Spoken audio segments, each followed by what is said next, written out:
Fuck.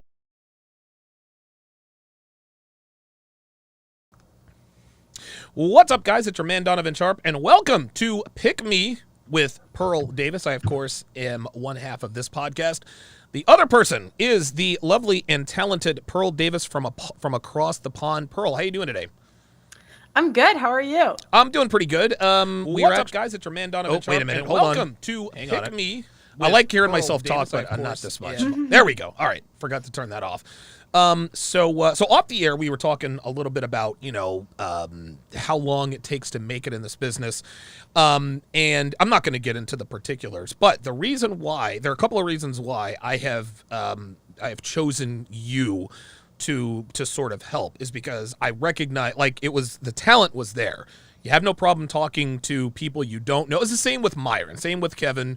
And Kevin Samuels has been at this before he met me, but I gave him a little bit of a push, but he is who he is. He was off on a rocket ship. Same with Myron. He could have done this with or without me, but Pearl, you definitely have what it takes to really make a difference, especially with young women. And so I said all that to say, go subscribe to Pearl's channel. Go subscribe to her TikTok. She's almost at 1 million followers on TikTok.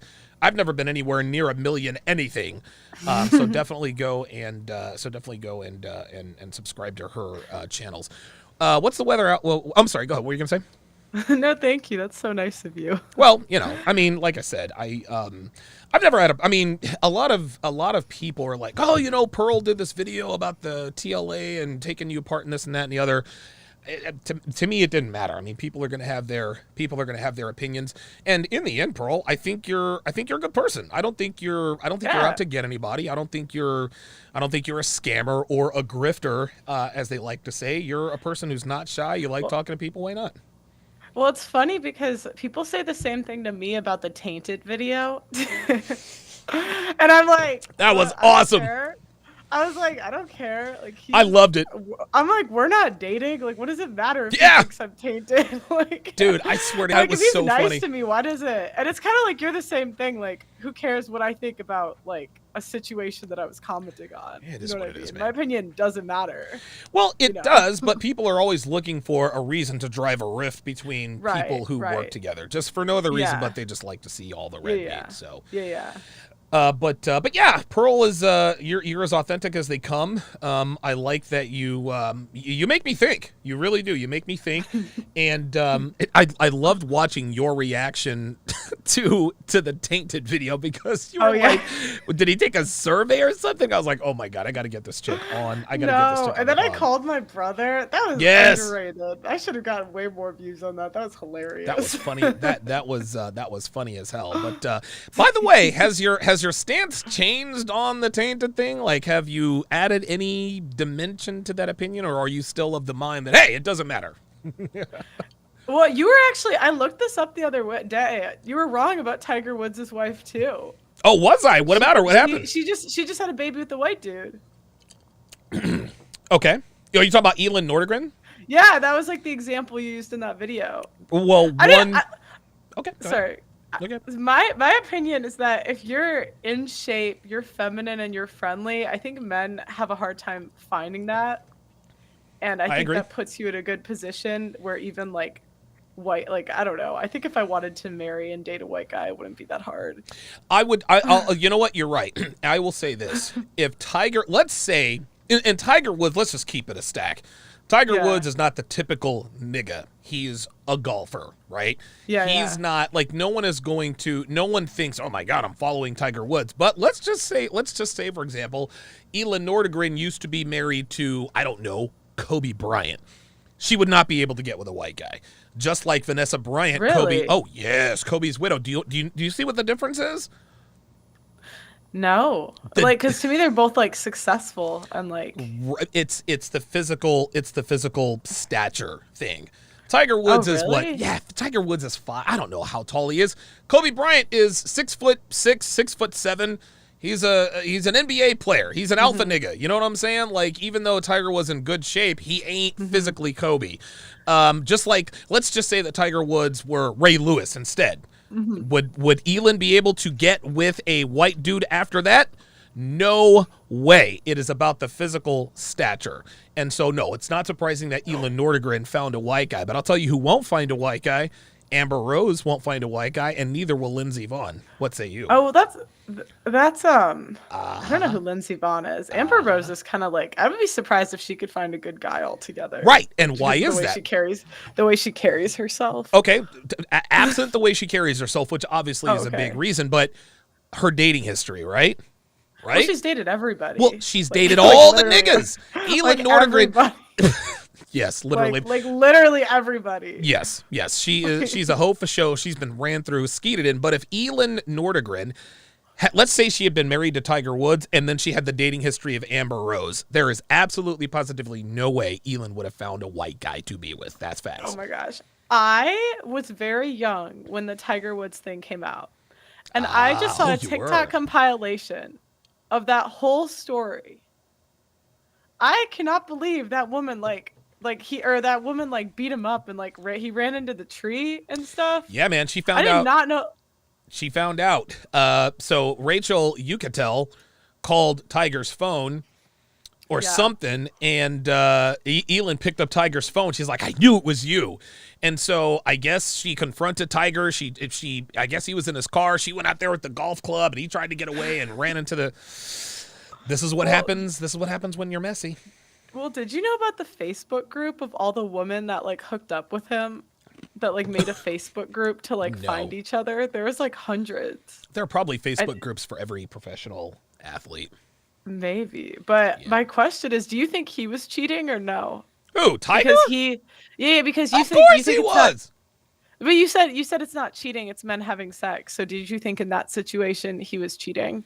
Because you're asking me, was he cheating in that situation? Let me think. Hang on, let me think. He but this is, I'm going to give you a preface. When I watched that video, he said when she found out, this is the worst. This is why he got beat up, I swear to God. Because he went into the bathroom and called his mistress, texted his mistress something oh boy. He literally basically said, "Go away, wife." Goes into the bathroom, texts his mistress, "Oh, I think I'm getting divorced," something that he oh boy, sappy to the mistress, and that guess set her off the edge. Oh boy! Instead of talking to her, he goes to the bathroom and texts his mistress. Yeah. So it kind of seems like there was some emotion there. Yes. If you're gonna... The answer to your question, that is cheating. That is cheating. When a man has feelings for a paramour, which is the person that he is cheating with, that he is sleeping with, that is cheating because there is emotion involved. It's the same reason why when women step out, there's always emotion involved. That's why we call that cheating. Now, and Elin was not upset. She was, don't get me wrong, no woman wants to find out that their man's been running around on her. But the reason why she got divorced from Tiger is exactly what you just said, because he really had feelings for Rachel Yucatel, and Rachel Yucatel had real feelings for Tiger Woods. She didn't care about all the blonde-haired bimbos he hired from the escort service he was banging in Perkins. She didn't care about that. No, what she cared about, the reason she got divorced, is because she knew Tiger had feelings for her. So in that particular sense, yes, that is 1,000% cheating. But if Rachel Yucatel was a one-off, I was in Vegas, I hit it big in the slots, I got comped at the Bellagio, Rachel came up, we smashed, and that was that. That's not cheating. That's just exercising options. So when does it become cheating? Because I feel like feelings. But here's the thing. Okay, wait. Can I? Yeah, go ahead. Feelings come and go, right? It's not like people you don't think so? I think at times in a marriage, both the man and the woman at some point are gonna feel stronger and feel less. Feel more, feel less. Sure. At some point. No, I understand, but there's always feelings there. Two things. Okay. So the two things that it comes down to, where it goes from just a man exercising options to a man cheating, is when there is emotion involved, number one, and number two, if there is a significant amount of money involved. For example, a man who exercises options is a man who has 2 or 3 side chicks. He just goes to their city, pounds them out. Cheating would be having one side chick. He buys her gifts. He takes her on trips. He gives her Christmas presents, birthday presents. They're texting back and forth. That's when it ventures into cheating, because the reason why we as men do, see, if I want to fuck you, I'm just gonna fuck. But if I really care about you as a woman, I'm going to do things other than fucking is that doesn't mean anything to me. Sex just it's like taking a piss or shaking a hand. But if I take time to text you, if I'm taking time to spend with you, if I'm going places with you, that's when feelings are involved. And so where the line of demarcation in terms of where does it go from exercising opposites to cheating is money and emotion. So, but how do you, like, how would she know if he had emotion or not? Is it like, because I'd imagine, like, if you have a consistent side chick, right? Like that, like, wouldn't you be spending like a decent amount of time with her? Like, No. staying over? No. Like, oh no? Oh no. Listen, I've had plenty of side chicks, and I have actually had feelings for one or more of my side chicks. That's cheating. But I remember one time. Oh God. Wait, you've had side chicks? Wait, what? I think you've lived a life I don't even. Yeah. So, I'll give you one example. There was one one girl I dated I cared about very much. Her name was Chris. She actually tried to baby trap me. But we had dated. God, we dated for a little over a year. Found out she tried to baby trap me, and I dumped her. I didn't talk to her after that. But during that time, I felt very, very strongly for her. I was actually entertaining thoughts of a long-term relationship with her. I was always fucking other girls on the side. And there was never, ever any feelings involved. I never spent the night. They never spent the night with me. I never spent any money. That was that example. Now, I remember one girl I was dating, her name was Jennifer. I actually had feelings for one of the girls I was smashing on the side. That's when it sort of delves into cheating. When you say dating, were they like your official girlfriend? Yes. Or you were just like seeing? Oh, they were your official girlfriend. Officially, but my getting girlfriend. laid, like, I thought it was hard. Oh my God, getting laid is hard. I know. So how are you able to, like, wouldn't you have to put a lot of time into that to getting the other girls? Yes. Was the main girl just not like putting out? No, I'm a man, and it for us it's not about, like, when I'm smashing chicks on the side, it's not about better. Most of the time it's about different. But dude, I've smashed every blonde, brunette, redheaded. Dude, Jesus Christ. I've fucked a lot of 10s. And what I have learned is that the 9s and 10s of the world really don't have too much going on up here. And the reason why they don't is because they've never really had to. Also, they're really not that good in bed, because most of the time all they got to do is show up and take their clothes off, and that's enough for most guys. So they suck in bed. 6s and 7s are, dude, oh my God, the best sex I have ever had with a woman was a girl named Jennifer. 6.5 on a good day. Our sexual chemistry was, now Jennifer was attractive enough, but she wasn't as attractive as Chrissy or Christiana. Christiana was a 9. Chrissy was a 10. Vanessa was Martina, she was a fucking smoke show. Now this doesn't mean that I didn't have feelings for the girls that I had officially dated, but sex is just an act for us. And so if I'm going to spend more time with you, that means that I really like you. At that point, now it's in danger of cheating. Do you feel like that guys love the girl the most that's the most attractive typically? Oh no. Because that's I think how we see it often, to be honest. Like, because I did a poll like that on my channel, and I think as girls, we just assume it's all about looks because men are so looks driven. We are. But yeah. So the 5 women that I have loved the most in this order. Number 1 was a girl named Amy. Amy, looking back, she's probably a 7.5. I used to think she was a 9, but I didn't have that much experience. Number 2 was a girl from Ukraine I met in Vegas. Absolute smoke show, hard 10. Her name was Tatiana. Number 3 was that girl, Jennifer, that I told you about. 6.5 on a dude. Oh my God, dude, I loved this girl. Holy moly. The girl that I've loved the 4th most was Christiana, who tried to baby trap me. Devin's number 5. And Devin is more attractive. Devin's the only girl on that list that Devin's more attractive than is Jennifer. But Tatiana, actually, she's more attractive than Amy was. So 2 of those girls on the list, Devin's more attractive than. But dude, with Jennifer, it was, I don't know, it was just different. She was attractive, don't get me wrong, but she was not nearly as attractive as a Tatiana or a Christiana or a Chrissy. And Chrissy is, her name is Christina Martinez Espinoza. She used to live in Vegas. This is the hottest woman I have ever been in a relationship with never even came close to loving her.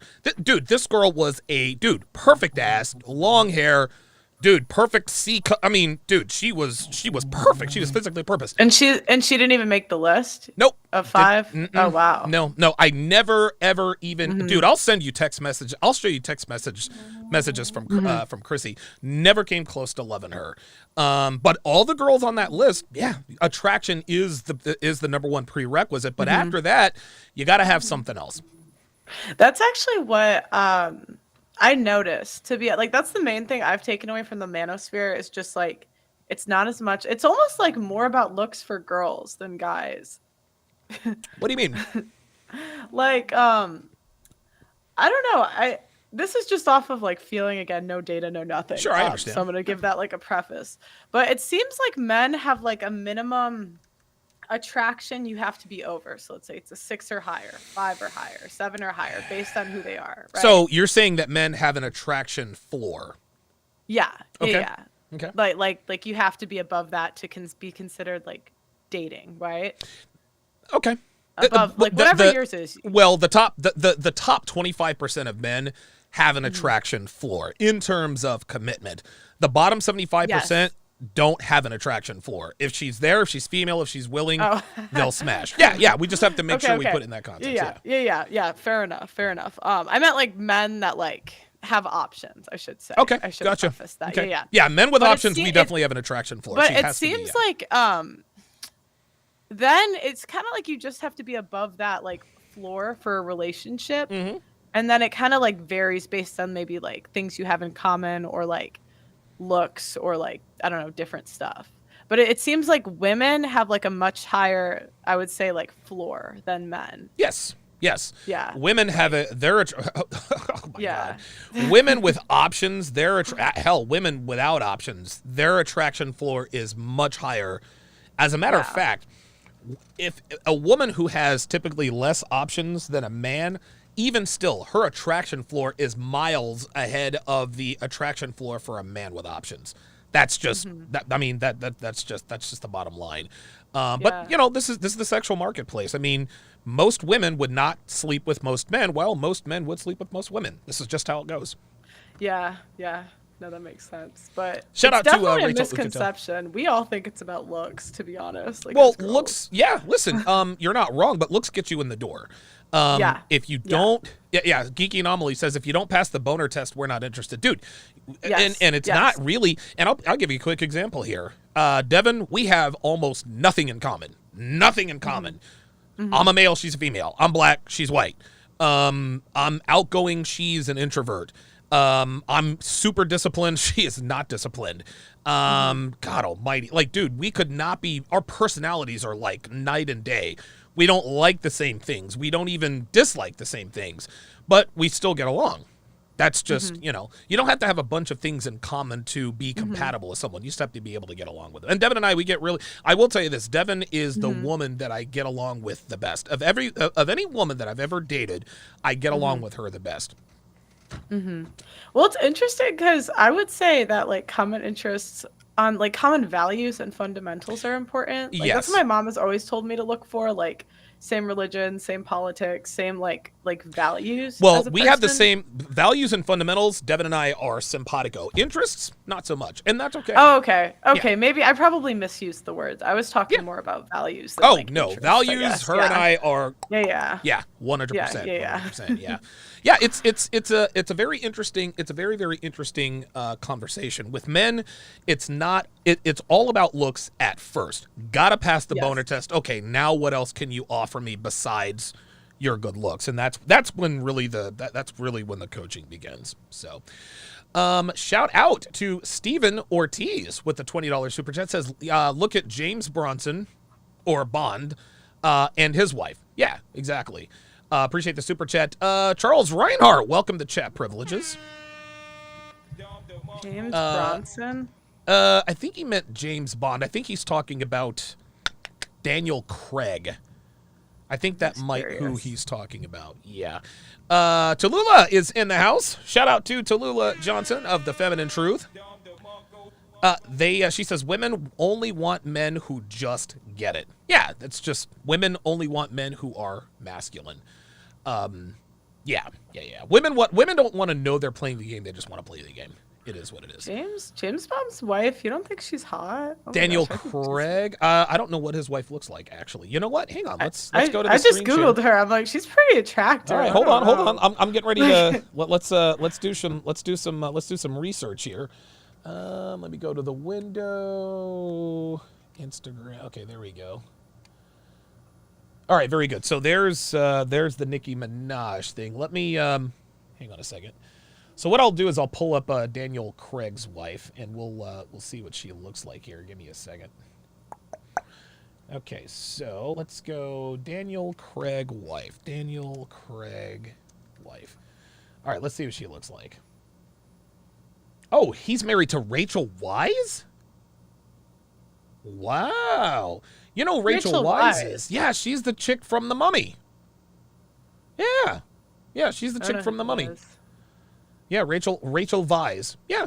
She's attractive. She's conventionally attractive. She has that all-American girl next door. Yeah. Look. That's what they say. They kind of insinuated that she wasn't. I'm like, I don't know. She's pretty. Tallulah says he means Pierce Brosnan. Okay. Pierce Brosnan wife. Let's check him. Let's check her out. Oh, that better not be his wife. Hold on. Oh, I think she was hotter when she was younger. I've actually seen that picture because they started together. Oh my God. Oh, dude, listen. Pierce Brosnan can. Yeah, see, that was her younger. Yeah, she was hot, but dude, she let herself go. So you can see this is the mid part. Yeah. Oh, looks like Pierce put on some weight as well. But yeah, Pierce could definitely do better. But listen, they probably have a few kids together, and Pierce Brosnan, I can promise you, is smashing other girls, and it is what it is. Oh my God, yeah, she used to be a smoke show, now she's just a freak show. No disrespect to Pierce Brosnan, shout out to James Bond, but yeah. If Devin ever were to hit the attraction wall like that, we would be no more. That's just how it is. One of the many reasons I chose Devin to be with me is because of her superior genetics. She ages very well, and she better continue to age well. Otherwise, she's out the door. So it is what it is. Okay, so without further, I guess, mediocre tutorials and review, without further ado, I actually started watching him. So what we're going to do is we're going to talk about we're going to break down the Kevin Samuels, Nicki Minaj Instagram Live. Now, Pearl, you did a reaction to this earlier. What are just give me your overall thoughts on this particular live that Kevin did with Minaj. I loved this live, actually. I thought it was so cool to see two people from completely different worlds and sectors of YouTube, like, combine. You know what I mean? Yeah. And I thought she acted very different than I thought she would. Okay. I thought she was going to be like, I'm a queen, I'm a 10, but it wasn't. You'll see it wasn't so much like that. Yeah, Devin actually... she watched this as well, and she told me the same thing. She's like, wow, Nicki Minaj did not act like I thought she would. Mm-hmm. So let's go ahead and get into it. Blood clots and shit. I'm old. And we might need to get 911 over there. So let me tell you. Let me tell you why I love the universe, and I am a firm believer of the universe. The makeup is on point, though. Listen, I wanted to get on and talk to you for a very long time. Okay, I thought she was from North Carolina. She is clearly from New York. I wanted to talk to you for a very long time. Wow. Is that right? That's very right. What we got? So I want to know what you gotta, let's have this real talk. Here we go. Because I know a lot of times when people will speak to you, it's like they trying to be funny. Mm-hmm. And I feel like if you call somebody trying to be funny, yes? I feel if you call somebody trying to be funny, then don't be mad at what you get. If you call somebody that you. This is a good question here. So, Geeky Anomaly asks, is Kevin starstruck?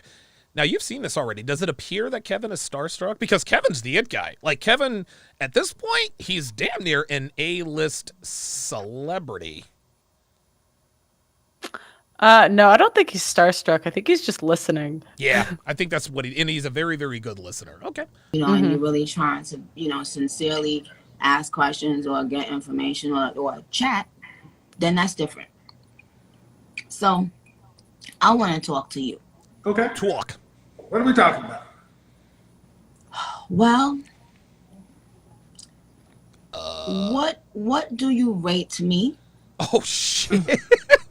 Oh, is that what we're starting off with? God damn. Oh, boy. What do you rate me? And you can see by the look on Kevin's face, he does not want to answer this question. What would you rate Nicki? What would you rate Nicki Minaj, Pearl? I rated her at an 8. Yeah, I disagree. And who knows? Maybe because I'm not into black chicks like that. I'm just not. Black women. Listen, there are many attractive black women. Nicki Minaj is attractive, but because she's not the kind of woman that I normally go for, I guess my rating scale would be skewed. But by the same token, I give Paul Patton a 9 out of 10. Do you know why I rate her an 8? No. When I think 8 to 10, I think of people that are so good looking they can profit off of it, and I think she has.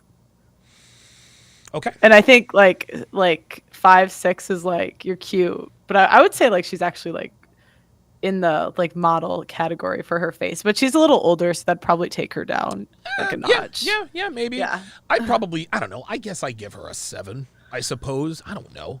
Yeah. I mean, she's not unattractive. Oh, and her teeth are fucking fabulous. So she's got. Oh, they're probably fake. Well, hey, I mean, what do you mean, like veneers or whatever? Oh, they gotta be. I mean, I'm not. Listen, if you get veneers, I'm not mad at you. You know what I mean? Like, yeah. I look at what was her name? Cardi B. Have you ever seen what she looked like before she got her teeth done? All of Hollywood has veneers. Once you see it, you can't like unsee it. They all have them. Because it's like their teeth are just like a little too white and a little too perfect usually. Yeah. Okay, that makes sense. All right, let's continue. Do you think the men rate women? No, I thought because isn't that what you do? It sounds to me like she's trying to get validation from Kevin. Like Kevin Samuels is the most picky guy out there. So now Nicki's like, "What? I want to talk. I want to talk to you, Kevin. What do you rate me?" What have you seen of my content? Have you just seen like the clips? He is skirting the question. I think I always see people calling you and then you tell them you ain't no such and such. You lying to your. Tax Calibro says I give a young prime Nicki 9. Yeah, when Nicki Minaj was younger, I'll give her an 8. I'll give her an 8 when she was younger. These days, maybe a 7. I don't know. Who knows? So you ain't this. What I typically don't do is I don't typically rank people. I ask them if they rank themselves. I usually ask these questions. So let's start it that way. Yeah. How tall are you? No. I'm 5'3". Dress size? My dress size? A 0. Don said, my dress size? That's a good question. She probably doesn't know what her. You know what her dress size is? It's custom. That's what it is. That's what it is. Well, because her body's like not natural. Like I don't know how you can. Hey, look, her body. Listen, her body's not natural, but I'll put it to you this way: if her dress size is 4 because she's been enhanced, then guess what? Her dress size is 4. Look, Barry Bonds is the all-time home run leader in Major League Baseball. Did he do steroids? You better fucking believe it. But guess what? He still hit the most home runs in baseball history. You can put an asterisk by it if you want. He's still the home run king.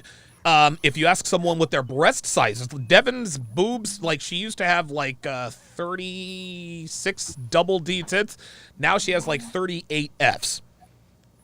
She just got a boob job. Her boobs are bigger and perkier. Does that mean that her tits are not? Really, no. Her tits are now a 38 F. It is what it is. What? All right. Yeah. Oh, and on the scale, you guessed a size 4, didn't you, Pearl? What? Oh, I thought you guessed a size 4. No, I don't think so. Okay. Let's see where she rates herself. Oh my God, look at her. From 1 to 10, you can't use 7. What would you rank yourself? Oh boy.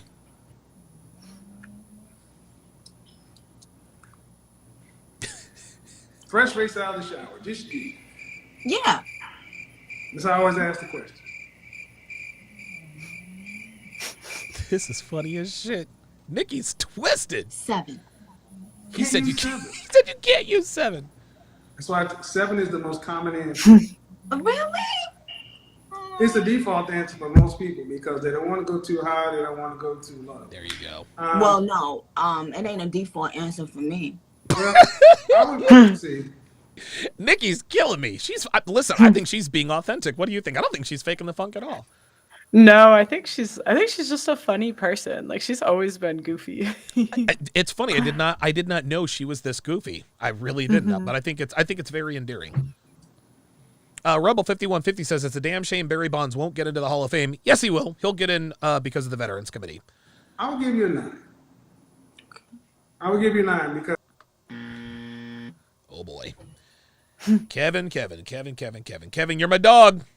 Kevin's my dog. We go way back, but I disagree. I disagree with the rating. Because you have the facial symmetry. Yeah, that's true. And you get additional points for eyes. Full lips. Or eyes. See, it's not. I'm an actual image consultant. And I'm sure you deal with a lot of Mickey's people who take your pictures and stuff. funny. You have a symmetrical face. Yeah, she does. And so it's much more based upon facial symmetry. It's not based on European beauty standards or anything like that. It's much more based upon what babies, animals, human beings have evolved to find attractive. Wow. You get additional points because we've evolved to find. Yeah, her face looks the same on both sides. So attractive, especially when they're not on. So Kevin gave her a 9. Do you agree or disagree? Oh, I would have said 8, but yeah, Okay, 9 is. Right. Listen, maybe Nicki Minaj is his type. I just think, like, I don't know. I think if you're in the 8 to 10 category, that means you can profit off of your looks, and I can't deny that she has. Listen, she's. I mean, I can't answer this question because I'm biased. I think the only kinds of men who really should be rating women are men who are just attracted to all beautiful women because it just, I don't know. It's really hard to quantify a woman's beauty. Nicki Minaj is objectively attractive. I think we can all agree on that.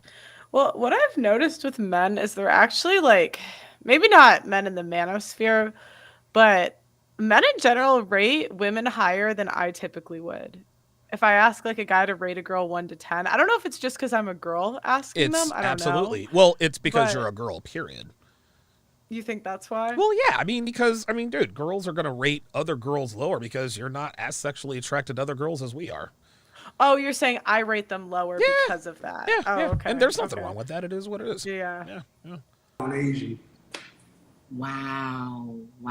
But that's not what gets translated. Most of the time, people take my clips and cut it down to something that's going to make a viral moment. It's going to start a conversation.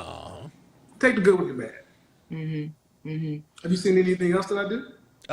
I saw one time when you checked this lady for, I guess it was a white lady or a Hispanic lady, and you was like, oh, you're not going to come on this show and talk down on black women. That's what the fuck you're not going to do. Yeah. And was that you, Pearl? Wait, me? No. I'm just fucking. I was like, you're like, no, hell no. I wouldn't do that. So again, that was a clip. I didn't see the context really, but. Well, he said he checked the bitch. I get a rap of hating black women, and it's far from that. I mean, there are over 50 black women who report that they've gotten married as a result of watching my content. Really? It's on my Instagram. I actually had a young sister. Minaj is genuinely surprised. She is pleasantly surprised. She looks like she's happy about that. What do you think? Yeah, I think she's happy about it. I think she is too. Just post up saying, "Hey, as a result of you, I snatched the ring." I just actually posted a brother who was about to move to the Dominican Republic, and he found his wife in my Facebook group. Like 12 couples have gotten married in there, but that stuff doesn't get publicized. But when I'm talking about relationships, I'm talking about men and women, but because I'm black, I'm talking about us. And from time to time, I will bring stuff in and then. This is not just a black thing, Pearl. Anytime men are critical of women, regardless of race, we are branded as misogynists. We hate women. If you're critical of black women, they call you. They say you're guilty of misogynoir, which is the hatred of black women. But men of all races, anytime we are critical of women of any race, we're called misogynist. What are your thoughts on that? I don't know why. Like, why? Why not? Why women would say that you're misogynistic? And a lot of women can't really define what misogyny is. No, I mean, like, there's some points that I think, like, I would disagree on, but I would never call you misogynistic. Like, well, that's just misogynistic. A little far. Well, the definition of misogynist has expanded a lot over the last 2 years. 2-3 years ago, the definition of misogynist was a man who hates women, right? But now, if you're critical of women at all, they've included that in the definition. So I get guys like Kevin Ray Wilder, who calls me a misogynist, because that's what the Google definition is now. Oh, wait, does he really? Oh, I did not know he called you that. Dude, have you seen our debate? He's such a... I mean, hold on. No, I haven't. I went on a random live with him a while ago. Like, I just joined it. Yeah, he's a weasel. Kevin Ray Wilder's a weasel. He has no respect. Kevin is a grifter. He really is a grifter. He, like so many other people, are trying to, they think that they can make a name for themselves just talking shit about the top content creators in any one space. You cannot build a brand tearing down the brands of others.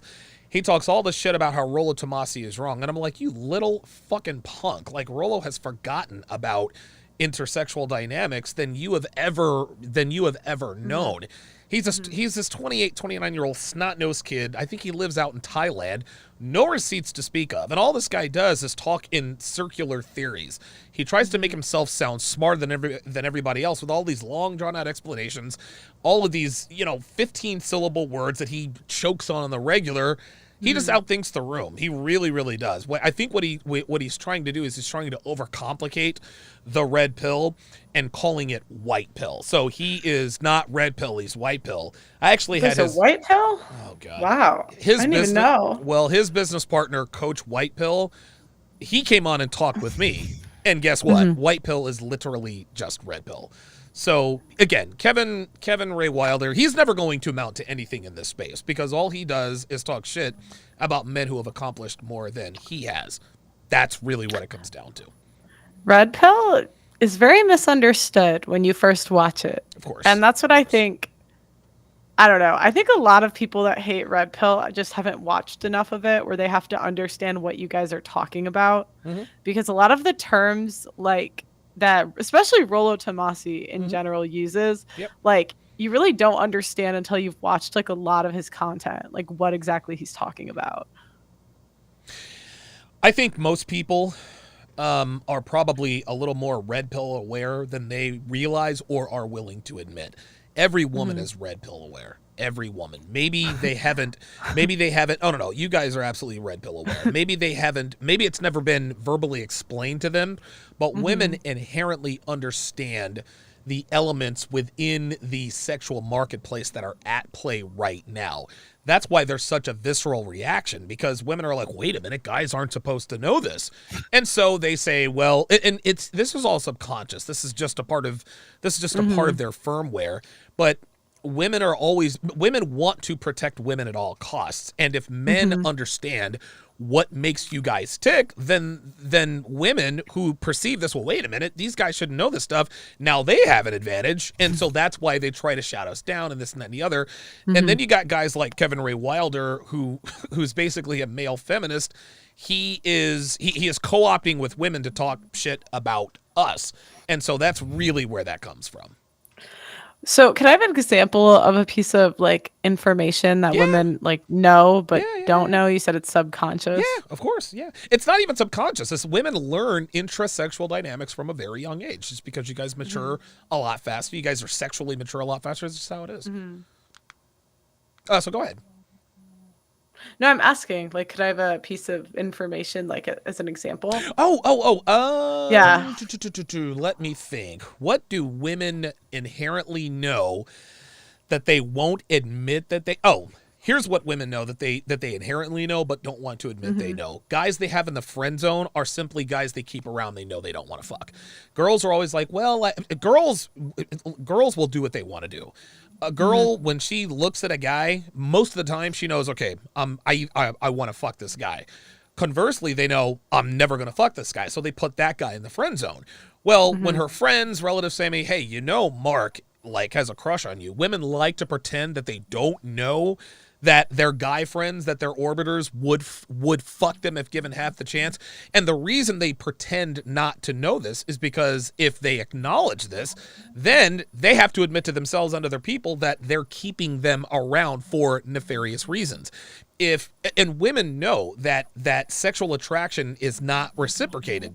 So why keep the guy around? Well, because he gives me boyfriend benefits without me having to give up the butt. That's one thing that girls know that they don't admit that they know. Interesting. Am I right or wrong? How's my aim? I don't know. I think when you're younger, you could have genuine girl guy friends. I think it's harder when you get older, but I think younger. How much younger? I think of friend groups in college. It's very intertwined. No. Friend group. Hey, no. I got to stop you right there. Girls in college who are no guy is friends unless she's like morbidly obese, and even still. But no guy is friends with a girl he does not want to smash. Yes, there are exceptions, but the exception doesn't make the rule.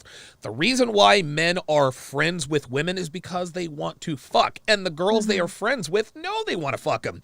I don't know, did Myron ever do this test with you? Be like, hey, can men and women be friends? Girls are always like, well, of course men and women can be friends. Then he says, okay, we're going to give you guys all your phones. Text all your guy friends and say, I'm horny. What are you up to? And see what happens. And all of a sudden they're because they inherently know that their guy friends are waiting for that opportunity to fuck.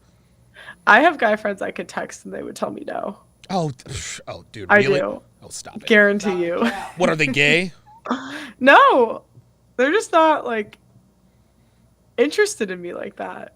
Well, then, Pearl, you are one of the very few exceptions to the rule. Or they're or they have a girlfriend and they're not cheaters, So. Okay. I don't So you're telling me that none of your guy friends, you could text them right now, none of your guy friends, hey, let's hook up. They would all say no, or are you just saying that most of them would say no? I don't have many guy friends. I have very few. Good. But the few that you have, none of them would smash. I would say out of the 3 or 4 guys and some of them I haven't even talked to in a while, but that I was friends with when I lived in Chicago because they were from college or from some common interest. I would say 1 out of the 4 would. Okay, so send a text message to all 4 of these guys and say, hey, I'm in whatever city you're in. Let's get drinks tonight and maybe hang out and see what happens. Let's get drinks. I'm horny. Let's get drinks. Okay. I have to get my US phone. Can I go get it? Are you actually? Oh, she's actually going to do it. Yeah, go ahead. I'll continue with the breakdown. Yeah. This is why I love doing stuff with Pearl, because Pearl she's authentic. She's like, hey, I'm going to see what happens. A lot of times sisters would say, well, men, when they get to a certain level, they only want white women or this or that. So I let women from other races come in. I'm like, okay, well, can you learn anything from them? What? Yeah, Kevin gives the same smoke to all of the races. Okay, so Pearl is going to text her guy friends. What do you want me to text him? Whatever. Be like, hey, I'm in the States, or whatever city they're in. Hey, let's get drinks and hook up tonight, or something. I'm horny. Let's get drinks and hang out. I feel like he's not gonna believe me. I would just never say that. Do you know what I mean? Here's the thing: if you did, and they really, if they're not interested in you, they would be like, "Okay, this is stupid." But if they really were, they'd be like, "Are you joking?" I'm in Chicago.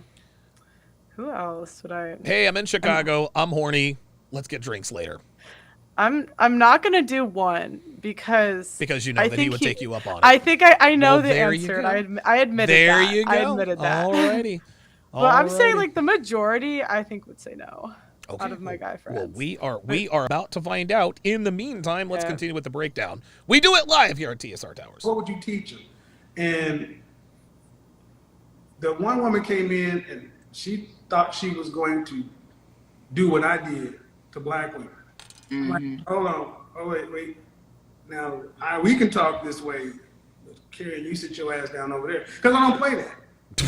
I wouldn't have, you know, despite popular opinion, I love my mother, I love my daughter. But we do have to have a family conversation. And look, I love my mother and I love my sisters, but that doesn't mean I have to date black women. This does not mean that I am beholden. Look, I'm attracted to who I'm attracted to. Like, that's just all there is to it. And people in, you know, the nigga community. See, Kevin's a black man, right? But there are certain types of men. They're not black men. They're niggas. So niggas and the bitches that co-opt what they're talking about thinks that there's something inherently wrong with a black man who is attracted to women other than black women. No other race of men, as far as I know, gets this kind of backlash. And what's starting to happen more is actually we're starting to have more conversations about this. It ain't comfortable, but we're starting to see progress. Well, let me ask you this just outright then. Uh-oh. Why do successful black men date outside of their race? Well, I would say this. When I look at men, I split them up. Guys that I consider to be in the industry, music, entertainment, athletics, and then guys on the business side. Business side, because I come from that side. But more often than not, black men want to be with black women. That's right. 85% of black men are married to black women. Actually, I think the number is higher than that. 85% are married. 94% of black men are in relationships of some sort with black women. But the reason why black women have a problem with the 6% that aren't is because that 6% is the top 6%. I'm going to answer Nikki's question. Why is it that black men who make it, why is it that we're dating non-black women? Well, because non-black women are more cooperative. That's just all there is to it. Are there black women out there who are cooperative? Absolutely. Are there black women out there who are feminine? You better believe it. Are there black women out there who are marriage-minded? Uh-huh. They're just few and far between relative to the number of black women. Not all black women are the same. We obviously know that. But enough black women are masculine and head of household and have an attitude to the point to where the top black men who have options to date outside their race, we do. This is just what we do. And am I a top black man? I don't know. Listen, that's not up to me to decide, right? Like, I can sit here and say, Pearl, I rate myself a 9 out of 9. I consider myself to be an alpha male. I can't do that because the market dictates. Does that make sense? Mm-hmm. Mm-hmm. That's like, I can't, like, if I said, oh, I'm a 10, I'm a 10, I'm a 10, I'm like, you'd have to have the results to, like, show for it. Yeah, there you go. Yeah, that's exactly right. So, like, you can't just, like, claim to be something. You have to have results, you know? Yeah. Well, and even if, because, again, as far as income, I'm in the top 0.5%. Height, I'm 6'2", so I meet all the metrics. I'm 6'2". I don't know. I mean, I don't know. Maybe I'm average looking, maybe below average looking, depending upon what I'm wearing. But statistically, I'm a top 1%er. Does this mean that all women are going to want me? No, of course not. And so that's what I have to. This is what I have to resolve in my mind. Just because I meet certain metrics doesn't mean that every single woman is going to want me. Now, if I were to if I were to put on, a 3-piece suit or a jacket or a blazer, and I take my car and I drive around, then yeah, I'm gonna get offers. But I just don't have time to do all that because I'm too busy making money. Oh. Any responses from your guy friends yet? No, I'm on delivered. When I have my guys come to me, even after they got themselves together, like Dennis Furling, the guy who just moved, he found his black wife in my group. Black men want to be with them. The problem is, let's be honest. In my lifetime, we weren't really They're overweight. Raised to learn how to get along with one another. Uh-oh. We can kick it, we can hook up, but can we work together long term? And I mean, you're married now, right? Okay, relationship is a skill set. Yes. It's different than dating in short term. Yes, we really want to talk that kind of stuff. And what are your thoughts on that, Pearl? He says relationships is a skill set. That's an interesting comment. What are your thoughts on that? Oh, I think that's true. But I think when you get out of a relationship, you have two choices. You can either become bitter or learn something from it. And it really just depends if you want to... Or both. See, this is what women characterize. See, women characterize guys like me as bitter. XYZ person hurt you and now you're bitter. Yes, I'm very angry that I was taken advantage of. Yes, I was very angry that I got cheated on. Yes, I was very angry that my wife of 7 years didn't give me any butt for a year and a half. What am I supposed to be happy about that? But life goes on, you live, you learn, you mature. And so when we tell guys, hey, if a woman displays these kinds of characteristics, proceed with caution. Oh, you're just bitter. So I put my hand on the stove, I burn my hand. So by telling other guys not to put your hand on the stove because I put my hand on the stove before, now I'm bitter? No. And only women only critique us like that when we're warning them about women like that. Oh, you're just bitter. You can call it whatever you want, but if you got sleeve tattoos and purple hair, probably not going to be the best girlfriend, wife, or mother. What are your thoughts? Well, it's actually funny because I was talking about women. Like I was talking about girls, like out of a relationship, you can either become bitter or, but it's a fine line, okay? Because what you don't want to do is you don't want to make people that have done nothing to you pay for the mistakes of your past. Like Kevin Samuels talks about that a lot. So hold on, let me stop you right there and then I'll let you continue. Yeah. So you don't want to make people in the future pay for the mistakes that people made in the past. Okay, I suppose that's fair, but by the same token, you want to proceed with caution. Does that make sense? Okay. For sure. All right. Yeah. And see, this is and I just want to make sure that we get this clear. You understand this. Like you understand that men and women should proceed with caution if they had a bad experience because of X, Y, and Z. But when guys like me say, "Hey, I've been through this, proceed with caution," this is when women characterize my advice to them to proceed with caution is you're bitter, you're making people pay for what you went through. I'm not making anyone pay for anything. I'm simply putting measures in place to lower the probability of having the repeat experience. That's not making other people pay for the mistakes of others. That's just me applying lessons learned. Does that make sense? Yeah, I think I'd have to know like exactly like specifically what you're talking about when it comes to like how you're kind of making women in the future pay for mistakes of your past. I'm not sure like what you're talking about. For example, for example, here we go. So I got with Amy. Her name is Stephanie. So, and I've always called her Amy, but yeah, her name is Stephanie. This is the girl that I've loved the most. I've never loved anyone or anything as much as I loved her. When we dated, I was 31. She was 19. Okay. She had a 6-year-old kid. Oh, wow. Okay. What's 19 minus 6, Pearl? Oh, that's not old enough to be having a child. That's 13? Exactly right. The father of the kid, my age. You understand? Does that make sense? Wow. Right. Oh, that's illegal. And that's why he was in jail. He actually got out. I broke up with her the day before he got out. It was a crazy trailer park love triangle. She ended up getting married to him. She cheated on him, and her paramour ended up shooting and killing her then husband.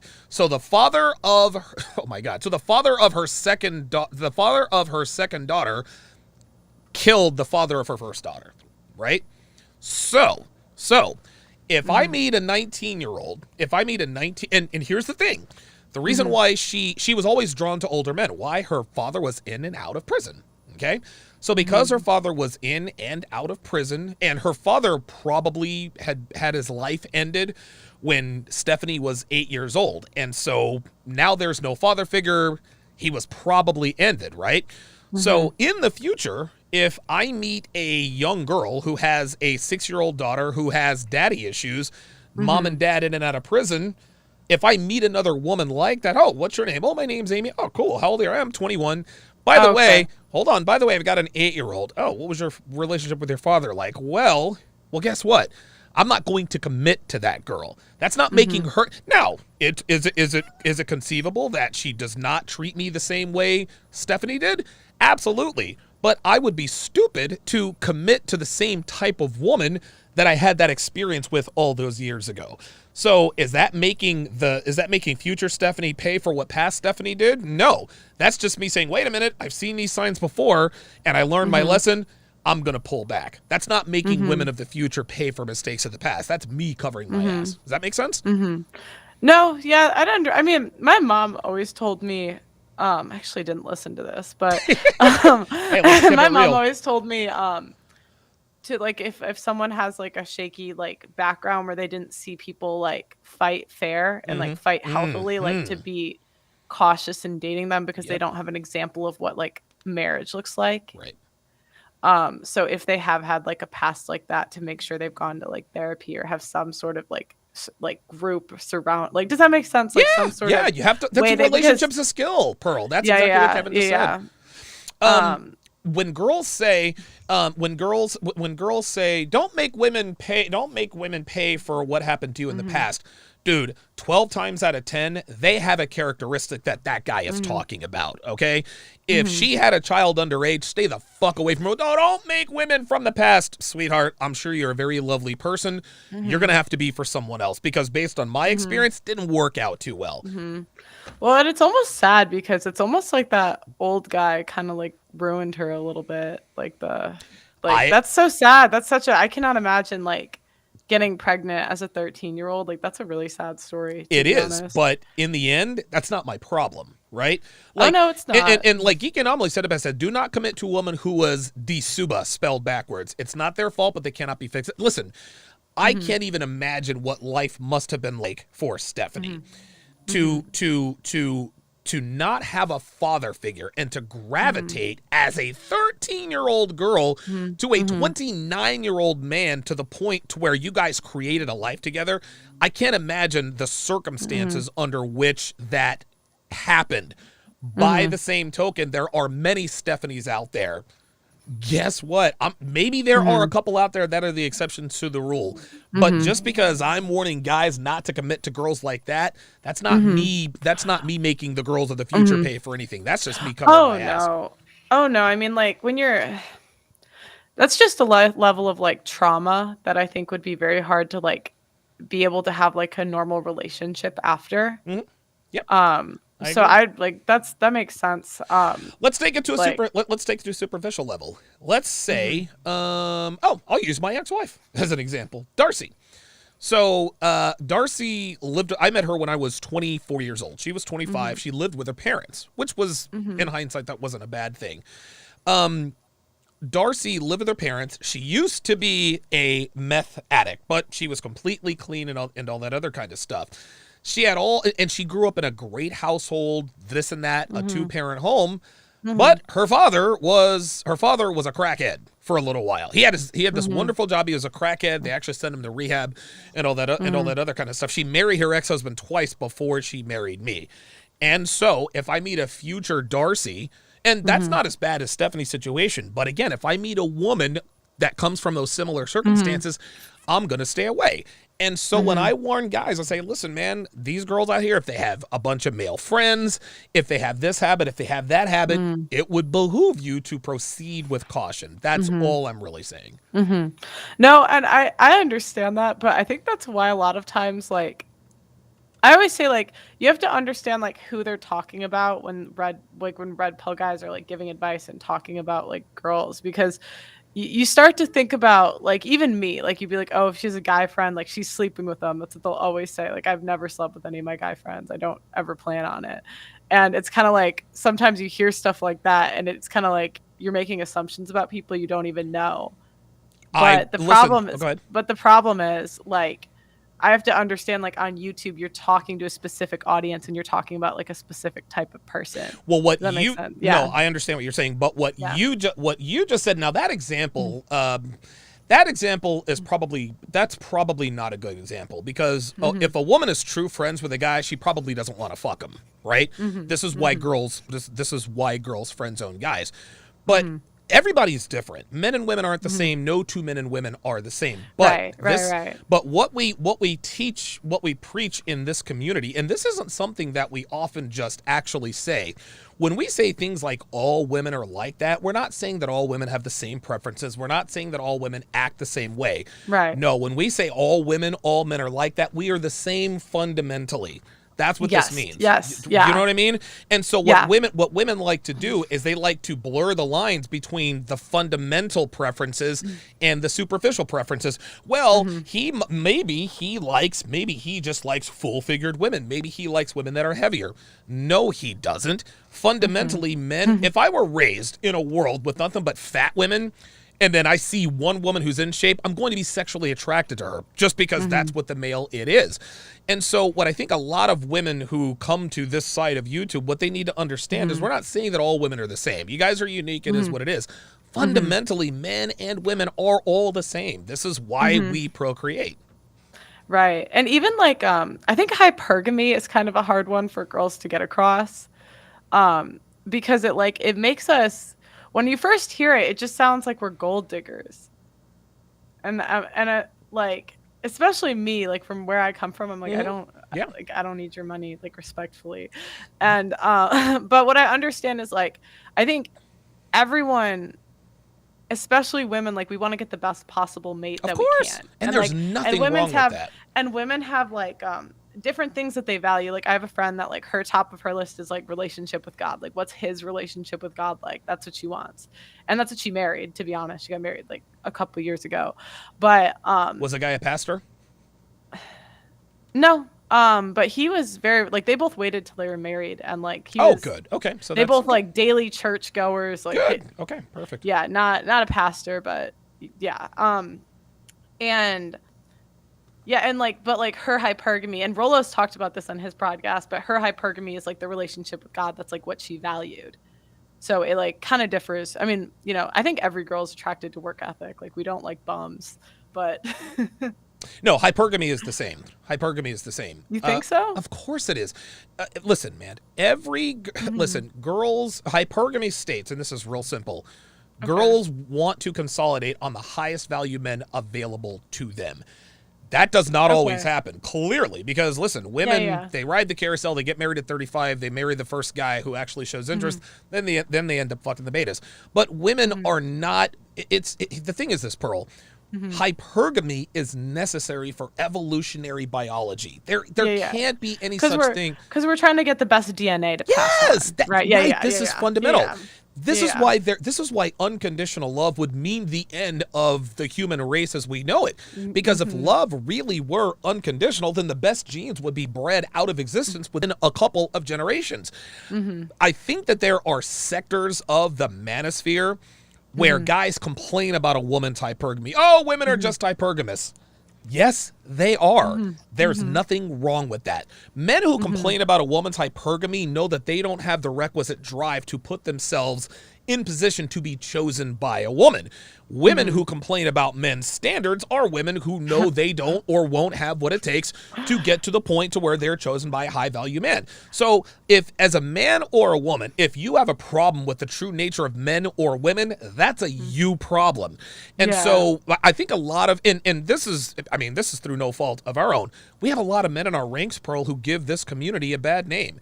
And what the mainstream does is they pick and choose the worst of us to use as a blanket statement. I'm not here to complain about that, because you're not going to stop people from talking about what they want to talk about. But the reason why the manosphere is here is because what we talk about is the truth. And the truth is okay. I have no problem with a woman wanting a man who is 6 foot and this and that. Are you going to get that? Well, really kind of depends on who you are. But there's nothing wrong with hypergamy. Hypergamy is good for men and women. Yeah, it's just, I think it becomes a problem when it becomes out of control. And sometimes we see that with like, that's the girls on like Fresh and Fit, basically. Like, I deserve this man that makes a ton of money even though I'm old and overweight. Like that's where it becomes an issue. Listen, you are 100% right. On the guy's side, it becomes an issue when a guy says, well, I want a girl. It's so funny. There are so many men in this community who just talk, well, and we're actually going to be talking about this on Elite Level Game tonight at 7, by the way, with EO. If she's not a virgin, I'm not committing. Well, fam, it's going to be a long wait. Men have unrealistic standards just like women do. And what men have to understand is that chances are you're going to get what you deserve. If you want a virginal woman who's an 8, a 9, or a 10 who still lives with her parents, probably not going to happen. So I'm not telling men or women to lower their standards, but you need to put yourself in position to where you increase the odds of you getting the woman you want. Men, we're more willing to do that. Women are not. It's take me as I am. Yeah, no, that's very true. I'm like, were none of you bullied as a child? Like a little bit? Like, did none of you get humbled? Like, who, ladies? Me? No, I'm talking about women. Yeah, no. Like, I grew up between 2 boys. They humbled me all the time. Oh my gosh. And my older brother Austin, like, humbled every day. All the time. I think between your brothers and your parents, I think this is why you're in a good headspace for this stuff. This is why I can talk to you about hard and fast truths and say, hey, listen, that's really not how this is. And you're like, yeah, that makes sense because just like you said, you've been humbled by your brothers and you understand what it is. Well, and like it takes a little bit because when you hear stuff at first, you're like, God damn, I can't do anything without them assuming I'm a whore. Like, sorry, I don't know if I could say that on live. Oh, you can. But oh, okay. Yeah. Like because they'll be like, oh, if she says this, and it's like this list that just goes on and on and on, and you're just like, oh my God, like you just like there's one that was like, most women asks you if she asks you what you're looking for, and I'm like, then like that means she's like been riding the carousel for years, and I'm just like, isn't that like a normal question you ask in dating? I'm like what you're looking for in a woman? No. Like, are you looking for like a relationship, something short term? Are you looking to get married? Oh, like, isn't that what you ask like when you start dating? Yeah, but women don't. And again, you have to understand, you are an exception to many of these tenets because you've had an upbringing unlike most women in the West. This is why it's good that it's hard for you to wrap your mind around some of these concepts. I like that you have a genuine naivety about these things because you weren't exposed to this stuff. But when women don't ask men what you're looking for. Because most women know. See, women know what men want fundamentally. Okay, so this guy might like blondes. This guy might like brunettes. This guy might like small breasts. Big.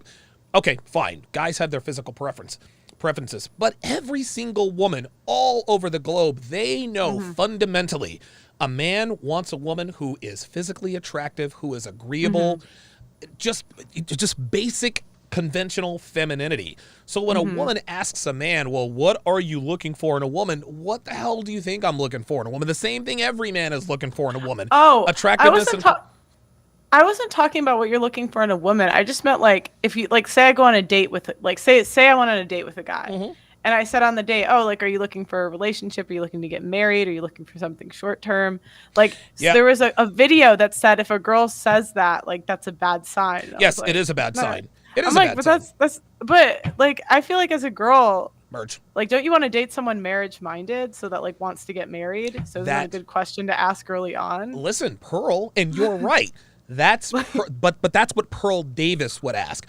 Most girls, Pearl, are not marriage minded, especially girls your age. So by the time a woman here's the thing, girls who are your age are not asking guys, so what are you looking for relationship wise? No, girls your age are not even asking if he's hot enough, I'm going to take him home and fuck him.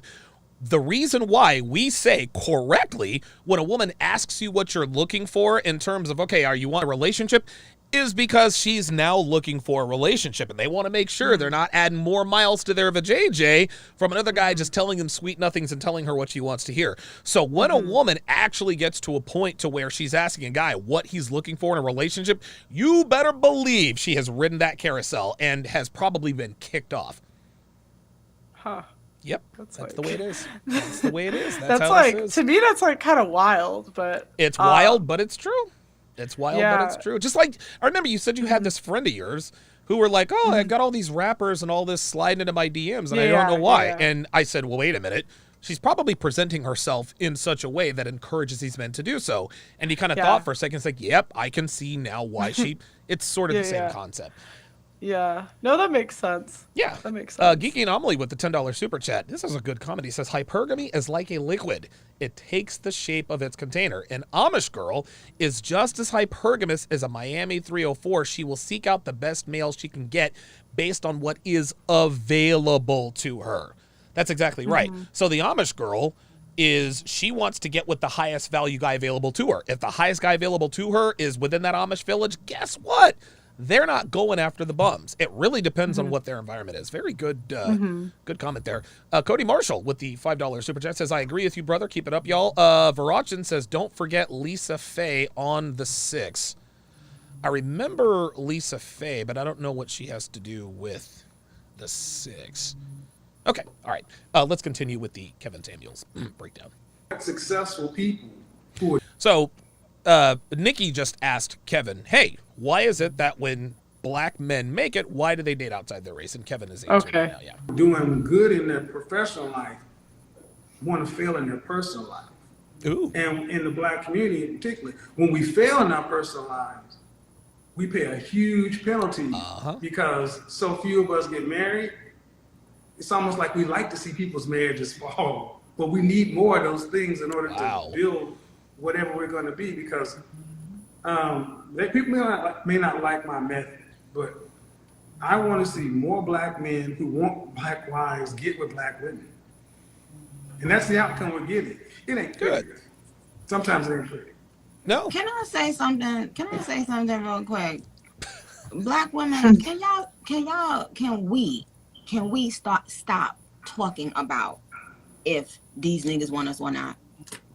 Excuse me, Kevin. This is not. I'm talking to black women real quick. Nikki's talking to black girls. Stop posting all day on TikTok, because I newly went to TikTok and I just kept seeing this. Black women, can we stop talking about if these successful black men want us or not? Of course they do. Like, can we just focus on us and we be successful, and then we go out there and we decide who the fuck we want? Oh boy. Nicki Minaj is preaching this boss bitch stuff. But again, Nicki Minaj is a celebrity. She's a recording artist and all that good stuff. What are your thoughts on what she just said? Well, she's kind of insinuating that like our value goes up the more money we make. That's not true. Yes. You're right. The only argument I was thinking about this the other day. The one benefit of being like successful as a girl is you do have access to more like men I don't think you would have access to otherwise. Like I think agree. she probably had access to like through her success, like men, like I think she dated Meek Mill. Yeah, Meek Mill. Yep. Mm-hmm. Like she would never have met him. She dated Meek Mill. She also dated Safari Samuels, I think, for a little while. Yeah. And I think she ended up marrying like a guy that she knew before. So maybe it, like, you know, from a stats perspective, didn't really work out, I guess. But I think that's like what she's talking about, like why she thinks that. But I don't think that's right for like the average girl. Pearl, you took the words right out of my mouth. And again, we can't use Nicki Minaj because she's a celebrity. The average everyday rules just don't apply to her. But you take the average, let's just say take the average successful woman. A successful woman is a woman who makes at least $75,000 a year. If you go up from there, yes, women who make $2.5 million a year, yeah, they have access to men that they wouldn't otherwise have if they didn't make that money. But these men are not looking to wife. The only reason why men wife up women who are titans of the industry is for a brand image, right? That's really, it's, you know, the power couple dynamic. But guess what? Her husband the husband is smashing his 21-year-old secretary. This is just how it goes. You know what's interesting? I asked my brothers this question. I think I saw a poll that said, would you rather date a waitress or a lawyer? Waitress all fucking day. You kidding me? My brothers all said lawyer. Yeah, your brothers are lost. Your brothers are lost. I don't know why. They make, like they all make, like one of my brothers makes like $500,000. One brother makes like 120-ish. Adam's making like 80 right out of college. So they said they'd rather date a lawyer. Ask them if they've ever dated a female lawyer. And no, happens. My one brother is, but they're all engaged to like very successful women. Like my first brother's wife's like makes like 250. My next brother's is an engineer at like 90. Like I don't know why. Like in my family, it's very like work ethic is very pushed upon us from like a young age. So they like, I don't know why. That it must just be in my family. No, I don't know. Well, it's your families and families like it. See, here's the thing, man. Yeah. You grew up in like, dude, your childhood was awesome. It really, really was, because your parents adopted kids and you grew up with brothers and sisters, and this is why you're kind of you're kind of a social butterfly. So I understand why. And your mother probably had a very good work ethic. Am I wrong? Oh no, my mom is a very hard worker. There you go. That's why these lazy women that want high value men, I'm like, good luck. Yeah. Oh yeah. Good luck. Devin has fantastic work ethic, and she puts that work ethic to work for me. And so work ethic is one thing, but the you said the engineer, the girl that makes $250 a year. Do any of your brother's fiancés make more than they do, or do they all make a little bit less? I think my brothers, they're not married, but they bought a house together, so they might as well be. Oh boy, uh-oh. He's gonna marry. They'll get married. You can trust me on this one. They're gonna get married. All right, they're gonna get married. What's she like? What does she do for a living? How much does she make? She makes. They work for the same company in a similar job. I don't know if it's the same job. I think the only reason I think he makes more than her is because he's a man. No, he invests money. Like he's really into the stock market. But I think outside of stocks, they have the same salary, I think. Okay. Well, I mean, listen, I wish your brothers the best of luck. I think because of your upbringing, because of your upbringing and your brother's upbringing and your childhood environment and the dynamic between you and your parents, and there's Devil's Dream Cake on my Alexa, holy shit. I think that the odds of success in their relationships go up. This doesn't mean that there aren't going to be pitfalls, but I like their odds better than I would like the odds of a man or a woman who were raised in different circumstances, if that makes sense. Oh yeah, for sure. Like, I mean, it helps that they all make very good money. Of course. My brothers are so smart. It's like actually annoying. My sisters would say the same thing. Cody Marshall with the $5 super chat says, dang, Donovan, you beat me to it. You're absolutely right. They don't go after certain men until after 30. This was when we were talking about, hey, so what are you looking for? Are you looking for a relationship? Any woman who asks you if you're looking for a relationship or what your future plans are is a woman that's been ran through. Because girls who are not ready to settle down are not asking dudes, when are you ready to settle down? Cornelius Bellamy's $2 super chat says, translation, go be successful to pick Pookie. That's what he got from Nicki Minaj, and I think I agree. She says, hey, we can be successful, and then we can pick who we want. So Nicki Minaj, my guess is that she probably has a higher net worth than her husband. Maybe, maybe not. I don't know. But I think that's what she's endorsing. What say you? Yeah, I think the guy she married, she like knew him before. I think they dated like before she was famous. Let's take a look. Let's do a little bit of research here. Nicki Minaj husband, because I am very interested in this. Nicki Minaj husband. I totally fucked that all up. Let's see who she is dating. Kenny Petty. Do you know who he is? Oh, he's a music industry professional. Okay. All right. Yeah, I don't really know who. I mean, okay. She clearly has a higher net worth than he does. But she clearly does not need him. So, who knows? All right, let's continue. Because what I've been seeing is, I feel like... Subscribe to her channel, guys. Just pearly things. I've been seeing men using that as an opportunity because they've been hurt and somebody done went something, and they've been using it as a way to come out and lash out and poke fun at black women and use it as a way to feel like they somebody or they something or... Okay, so Nicki Minaj just went female. No, Black men don't bash black women because, we've been hurt. And, well, I don't know. I suppose some do. But I think the reason why black men like myself are so hard on black women is because they still act like their shit doesn't stink. Black women still believe they deserve, well, they would never say that they deserve a guy like me because I actually say it. But that's just, I mean, this is why we point and laugh, because we know they're delusional. We know they know they're delusional, but they don't want to admit that. What do you think? Well, were any of the girls you talked about black, or were they all white? Oh, no, all of them white. No, wait a minute. So Stephanie was white. Tatiana was Ukrainian. Jennifer was white. Christiana was Mexican. And, of course, Devin is white, yeah. It seems like there's usually, when people go into dating content, it, like, stems from some sort of hurt. I'm not saying, even what you built your brand off of, like a lot of bad experiences with women. Well, bad right? and good. Well, here's the thing. I'll put it to you like this. You're absolutely right. Yeah. But we fail most relationships we're in. I've been in a ton of relationships. All of them ended up failing. So I think it's unfair to characterize my experience as hurt, because everybody's experience invariably leads to pain. That's just how it is. And so what I try to do is I say, listen, I've made these mistakes because of X, Y, and Z.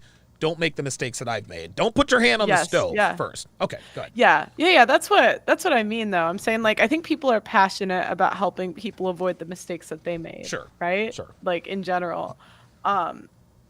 So, I don't know. I think that's what she means. But a lot of times, I don't know, as women, I think we have a hard time admitting when we're the problem. Yeah. And, so I think listen, I say this all the time. Okay, Darcy was a terrible wife, but I was a terrible husband. I wouldn't have fucked me for a year and a half either. I was 312 pounds. Like, I've never been the guy who just completely blames everything on the women that I had bad relationships with. I mean, listen, are there some relationships where she was just a bad fucking egg? Yeah, But for the most part, women only do to you what you allow them to do. The reason why Stephanie ran around on me is because I was a sniveling beta male who had never been in a relationship with a woman that attractive, even though she had a fucking 6-year-old kid at 19 years old, and her soon-to-be deceased husband was doing prison time for having impregnated her at 13 years old. To me, I was, oh my God, this is great. That's on me. Oh my gosh. She didn't sleep with you for a year and a half? We're talking about two different people. This is my ex-wife, Darcy. No, she didn't sleep with me for a year and a half. Yeah. Were you cheating on her? You had to be. No. A year and a really? No.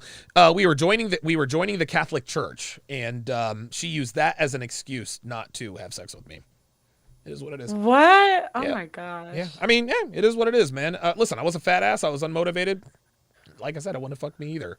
I fuck Stephanie all the time, but that was another story. King Life says Nikki's husband is a triple X offender. The King's $2 says, oh, her husband went to jail for EPAR and deleting people. Oh, okay. What is EPAR? Spell it backwards. Oh. Right. I don't like using certain words. Like, instead of talking about ending pregnancy before it goes to term, I call it a noit roba, because noit roba is abortion spelled backwards. Oh, okay. Yeah, there are certain things, instead of saying DV, I say domestic Duracell. What's Duracell? It's a battery. Oh, yeah. Okay. Yeah. Well, and again, necessity is the mother of invention. Guys like myself, I have to be very careful about the things that I say because, because of the YouTube bots. So Nicki Minaj got all successful, but she's married to a sex offender who also has ended the lives of others. So do you see what the message is here? Yeah. Nicki Minaj is married to a sex offender who has ended people. Do you think his value is high? No. There you go. And listen, shout out to her. I'm glad she's living the life, but this is what it is. So for all you niggas that's doing that on TikTok, wherever the fuck y'all at, eat a dick, go away. Nobody gives a shit about you. And I want black women to stop fucking posting about Tell her, Nikki. Y'all. Let them know something, Nikki. Black women or not. Let them know something, Minaj. I want black women just to focus on themselves, be successful, and then you go out there and you decide the trajectory of your life. Oh boy. Uh-oh. Okay. I do agree with her. Okay. about like, let's stop talking about who doesn't want us. I agree with that. I agree. Like, I don't care who doesn't want to date me. No, hold on, Pearl. I agree. Listen, you're 100% right. You're 100% right. The reason why you don't care who doesn't want to date you is because you're a white girl. That's why. Black women are at the bottom of the sexual food chain. Mm-hmm. And what this means very clearly is most men don't prefer black women. So the reason why black women bitch and moan about the top black men not wanting them is because we are their only option. Are there black women who can and do date outside their race? Absolutely. But 99.9% of them cannot. This is why black women specifically bitch and moan about the kinds of black men who won't date them. That's why. Well, I mean, but I've had like guys say they prefer like tan girls with like dark hair and like that are shorter. I know, but I'm like, I'm saying like I don't. It didn't bother you. Of course not, because even like I've had like guys that I was interested in say they only date black girls, like, and I'm like, okay. Wait a minute. I got it. Pearl. Yeah. You ever been to San Francisco? No. You ever been to New York? Yes. Have you taken a walk on the dark side? Do you know what the theme song? No, I don't get it. I don't get it. You want to listen again? I'm having fun with you. That's the theme song tonight. That's the theme song tonight, writer. I said all that to say that you are attracted to black men. That's what I was getting at. Yes, I was just having some fun with you. But the reason why you're not tripping when black men tell you, well, I only date black women, that's because you can date any race of man you want. Black women cannot. Does that make sense? Yeah. Well, I think that most.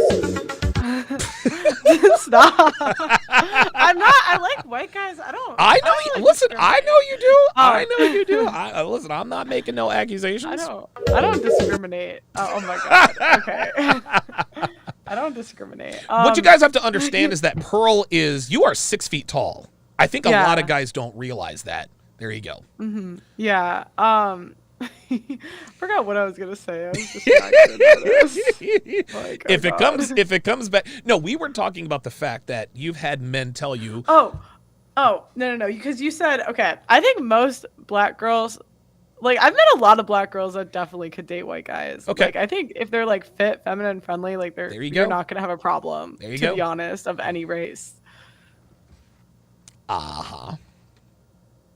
Do you disagree? No, I agree. Oh my God. Stop. Get rid of the button. I agree totally. Pearl's dude, Pearl's trying to hide her face because she doesn't want people to know. It is what it is. It is what it is. Yes. Yeah, Becky, Marisol, Mylene, and Jamila. Yes. And here's the thing. There's a lot of hurt on both sides. Yep. And especially in the black community, we don't really do a lot with counseling, therapy. I recommend therapy often. Because we got a lot of stuff individually that we want to deal with. There you go. And marriage and relationships are not for everybody. And I'm just trying to, ultimately I ask people, what do you want? What do you want? And what are you prepared to do to get what you want? And are you willing to pay that cost? It's really the conversation, but it always gets kind of whittled down. So let me ask you this, Pearl. Because I don't think I've ever had a conversation with you about this.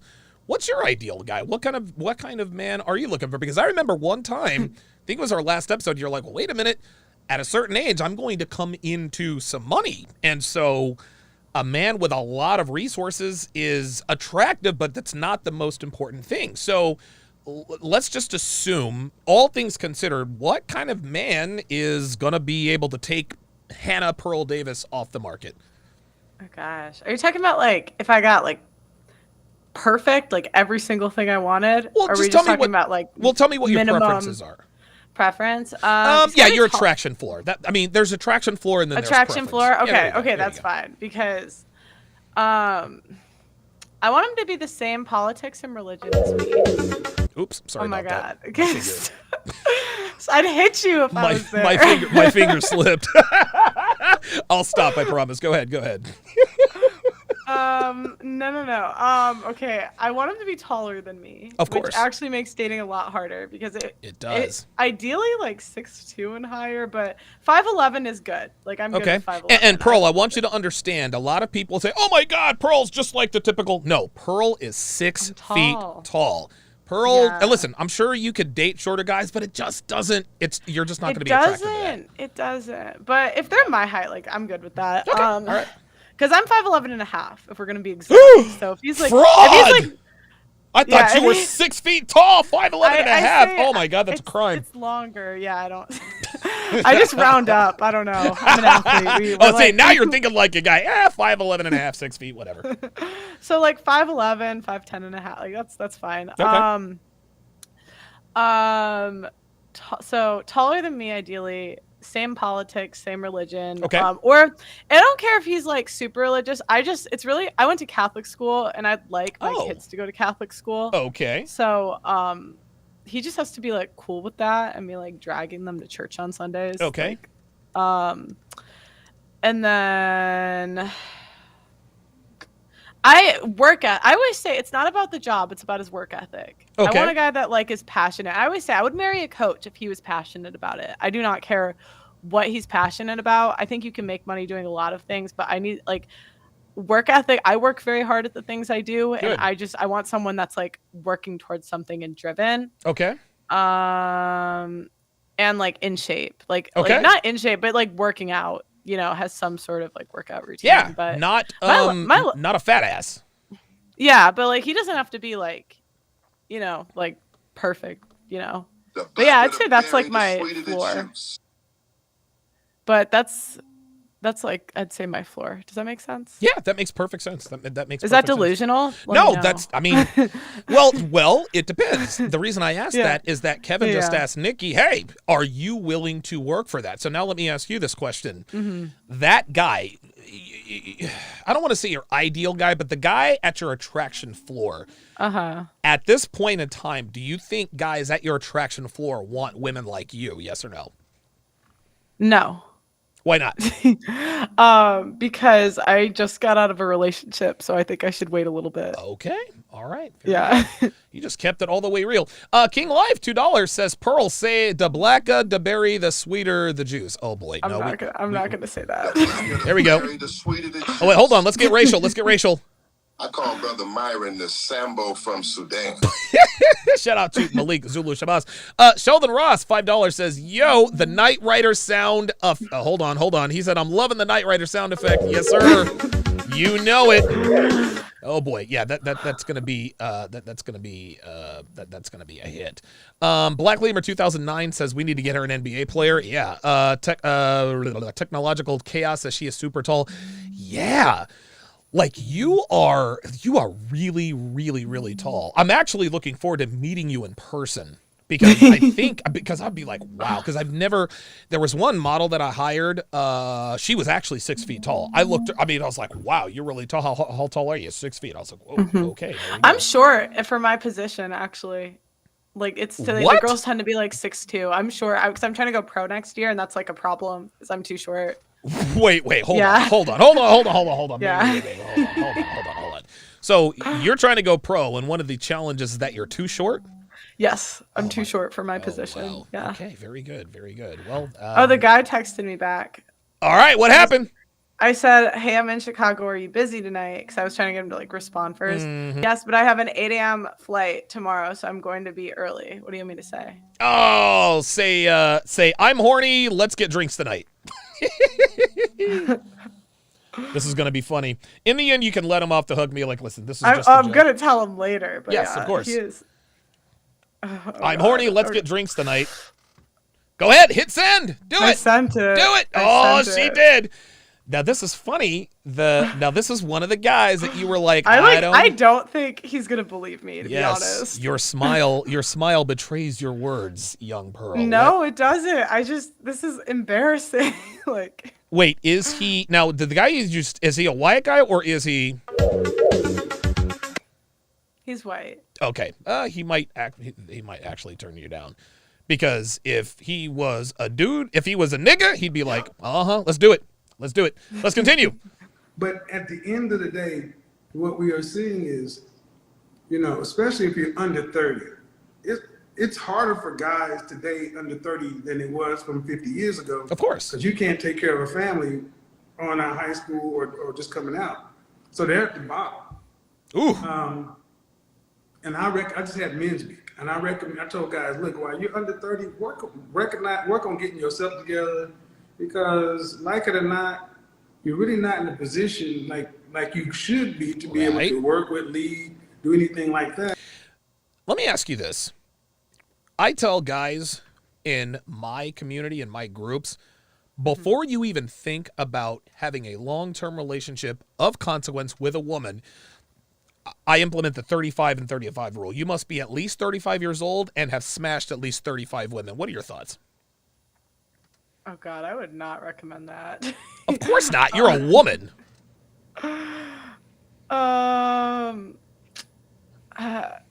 I don't know. I think there's like a certain level of like I think when people get married and meet young, like one of the reasons my parents' marriage is so good is because they really didn't experience a lot of like worldly things before they met. That's the only time it works. That's the only time it works is when they're both the same. Yeah, and so like they both have only like slept with each other, and I think that's like kind of kept a level of like that makes innocence all the difference. That makes all the difference in their in the world, relationship that like otherwise. Yeah. Does that make sense? No, it makes perfect sense. If you are now, my mother was the virgin bride, but she still ended up being a whore. She was my dad's first and only, and I'm fairly certain my mother is the only woman my dad has ever smashed. I'm just saying. So it doesn't always work that way. It always depends upon influence. But yes, again, your parents are, man, you really, I mean, where did you grow up? Pleasantville, USA? Like, this is incredible. No, my mom is from the middle of nowhere, like a small town, like it's called Potosi in Wisconsin. Oh boy, Wisconsin. Her graduating high school class had maybe like 15 people. Wow. My dad grew up also in northern Wisconsin and the south side of Chicago. They would like move. It was kind of weird. They would like move every couple of years, like back and forth. So the south side of Chicago, that was when the south side of Chicago used to be a good neighborhood. No, it wasn't. He was pretty poor. He wasn't. Oh, shit. He wasn't. So your dad grew up in the hood? And in the farm. Like it was like half his childhood was in the hood and half was like on a farm. Okay, well that makes a lot of sense. We understand now why you why your persuasion towards the brothers. Oh no, my dad's not. My dad's like the whitest like man. How does your dad feel? How does your dad feel about your boyfriend? Well, yeah. Oh my God. I don't think he likes him. I don't think he thought we were good together, my ex-boyfriend. Okay. Right. But he liked him, like even now, like if I asked my dad to like help him with stuff, he still would, but well, that's good. Like just us together, I don't think he liked. My high school sweetheart, her father did not like our relationship. Obviously, if I were to meet him today, his name is actually Ed. If I were to meet him today, I'd be like, you know what, Ed? I understand. Devin tells me all the time, oh, my father is going to love you, and her dad does love me. But if Devin were 18 instead of now 45, Dad would definitely have a problem. And she admitted as much. Let's continue. Oh, go ahead. Yeah, I don't think it was more like his race, though, to be honest. I think it was more just like we weren't like good together. Yeah, compatible. No, I understand. And you and I, we've had conversations behind the scenes about this. Yeah. So I understand that. And you see the hate, not the hate, but the hurt on both sides because... Team Peterson says, Pearl took the first class ticket from San Francisco to New York. Oh, boy. I don't get it. Like, I don't understand these Oh, boy. references. SFNY. I do not understand these references, but I'll take your word. I'll tell you what it means. She fucks niggas, y'all. SFNY, she fucks niggas. I'm trying to tell y'all. So when I ask you, Pearl, have you ever been to San Francisco? Everybody kind of laughs because that's kind of an inside joke. It is what it is. Oh, okay. Yes. We'll use these talking points to go at and poke women over here. That's not what's going on right now. This year, we're past the sound. I mean, we still laugh. We still do all that stuff. We're talking about self-awareness and moving the needle. I'm in LA tomorrow talking with a famous sexologist, a womanist, feminist, to talk about things that that people on my side may not understand, to further open the conversation up. Right. Because that's what we have to get to. I have a feeling that's Shan Booty he's talking about. End up, for whoever want to be involved with whoever, we got to end up having a better conversation, because while we're separate, fighting, everybody else just eats off. That's really what I looks like. So. But, okay, Kevin. So since you here, no, we got to get down to the business chat. Go ahead. Now, okay. Do you think? Okay. Go ahead. He responded, "No." And what? I told you. He just said no. Okay. Yeah. Look it. All right. Okay. All right. Okay. Oh no, he's typing more. Uh-oh. To be continued. Please don't text me that. Is that what he said? Oh God, I'm in trouble. Just tell him it was a joke. It is what it is. A man can have sex 3 times a night for the rest of his life. Those guys can't. They can't. Not for the rest of his life. Hell no. Well, how many times they gonna be able to do it? Here's how much he's working. There you go. See, if a man who's fucking all the time, doesn't have time. A man who's working all the time doesn't have time for all this fucking. Working. That's why I say it's different. But wait, listen, no. As Pearl tries to salvage her friendship. I'm sorry. That's okay. Listen, do what you got to do. It's all good. Hold on.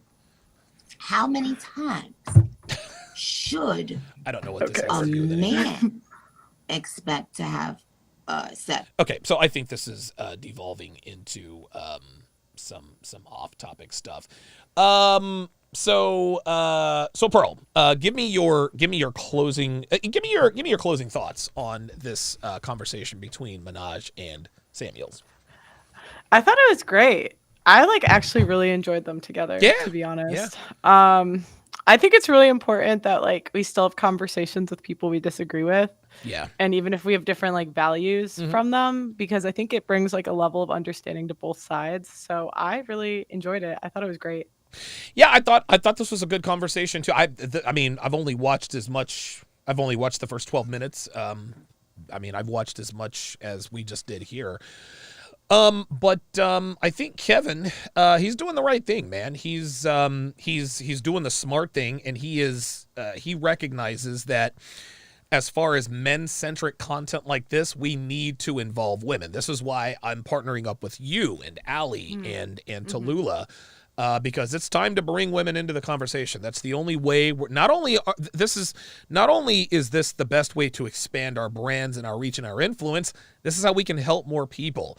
I've done all I can to improve the lives of men, and I'm never going to stop doing that. I'm men first, men-centric first, but there are a lot of women out here who are afraid to sort of speak up in these communities.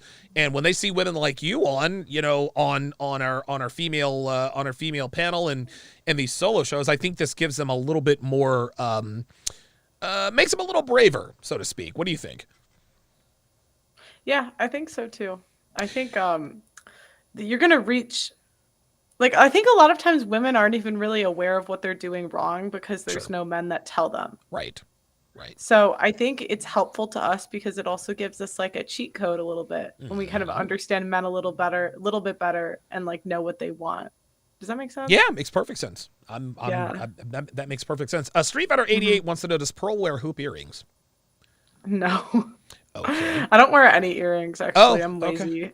Okay. All right. Very good. Have you ever smoked Newport cigarettes by chance? And no, I don't smoke anything. Okay. Do you own a pair of Jordans?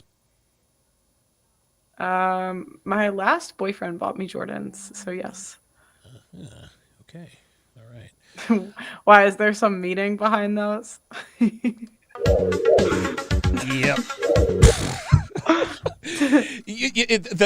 The reason I'm poking fun at you is because just looking and listening to you, you would never ever know that your ex-boyfriend was black. We're just oh my god, that happened to me when I was on Fresh and Fit.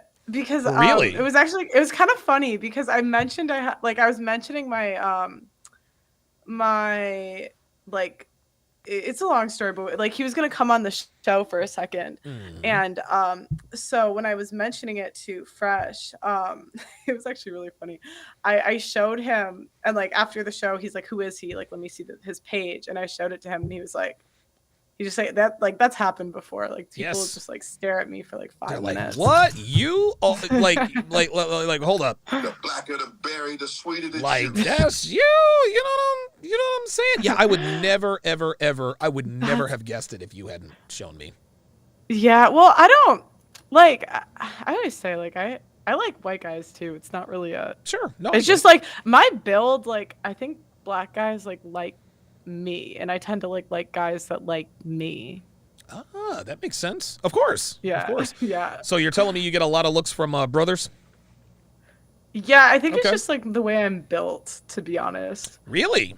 So, I mean, obviously you're tall. I mean, what about your physical stature?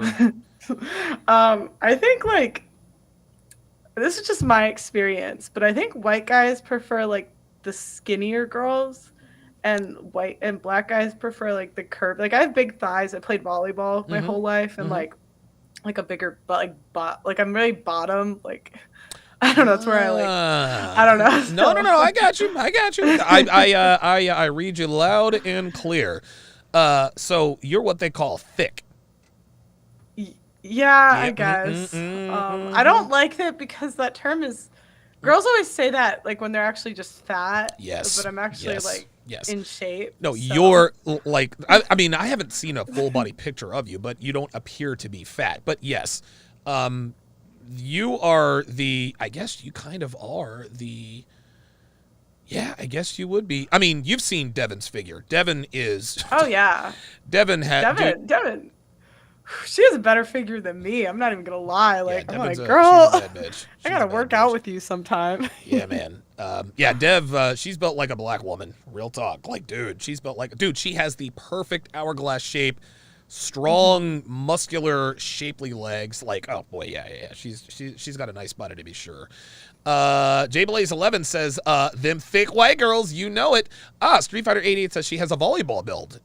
Is that true? Yes? No? Yeah, because volleyball girls have like thicker thighs and like because we're jumping all the time. Of course. And like so everything, all the exercises we do are like bottom centric, to be honest. Okay, that makes sense.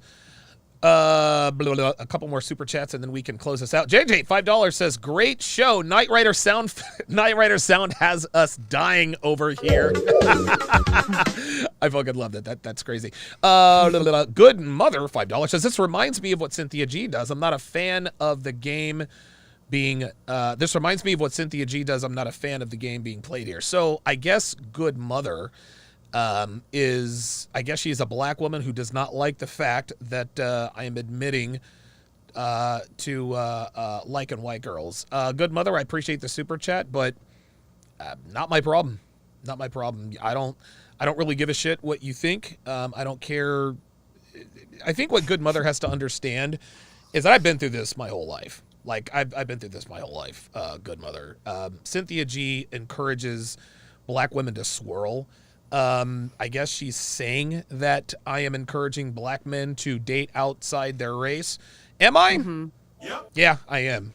Because men, here's what it comes to. Here's what it comes down to. You want your viral moment, Good Mother? I've never gone viral. Here it is. Most black women have attitudes. Most black women are overweight. Those two factors alone are a big reason why a lot of black men are dating outside their race. So you can not like.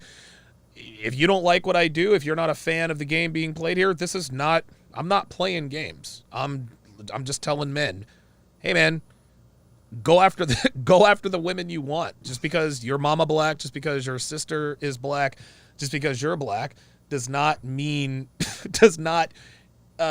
can I put this? Does not require you to date black women. So I respectfully disagree with what you're saying. Not a fan of a game. Nobody's playing games here. Your thoughts, Pearl, or do you want to just stay out of this like Devin does? Yeah, I'll just stay out of that one. Man, I thought I was going to trap you.